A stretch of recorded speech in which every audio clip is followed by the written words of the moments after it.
This great fireworks display of carnage used to be a pristine, top-of-the-line flying resort, practically. You've all heard of the Hindenburg, large, flying Nazi aircraft that burst into flames seemingly out of nowhere. If you didn't know that, that probably came as a shock to you, but yes, the Hindenburg was indeed made by the Nazis, even sporting swastikas on it. So what actually happened to this thing? The Hindenburg was made in Germany, funded by the Nazis, and the largest flying aircraft ever made. The reason they used hydrogen to make it fly was because the helium market was dominated by the Americans, who refused to sell it. This was an issue because there had been multiple events in which hydrogen ships had failed and burst into flames.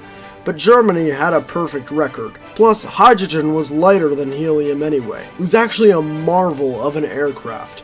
It had 2 decks, 1 passenger deck on top with quarters for everyone, a smoking room, and even a piano made from aluminum to limit weight. And there was a personnel deck on the bottom which could access the whole ship. It was filled with 16 gas cells, each filled to the brim with hydrogen gas. The controls in the control deck were simple wheels that moved the rudders in the back for pitch and yaw. May 3rd, 1937, the Hindenburg left Frankfurt, Germany. It was a 3-day journey to Lakehurst, New Jersey, but the flight took longer due to strong winds and thunderstorms. Half full with passengers, the Hindenburg continued through the weather. The ship ended up being 12 hours late. The tail was low, indicating that there might have already been a leak. Then, out of nowhere, right as the ship was going to land, flames burst between the gas cells 4 and 5 in the back. It took less than a minute for the whole thing to burn up and die. 63 out of the 97 passengers survived. Because they were about to land,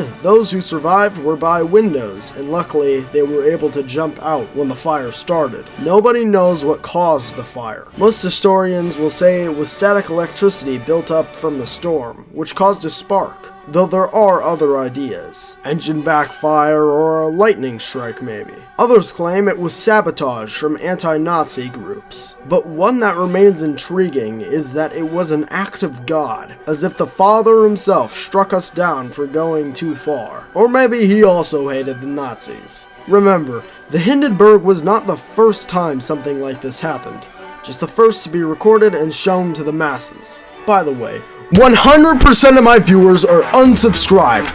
Smash that button now, game.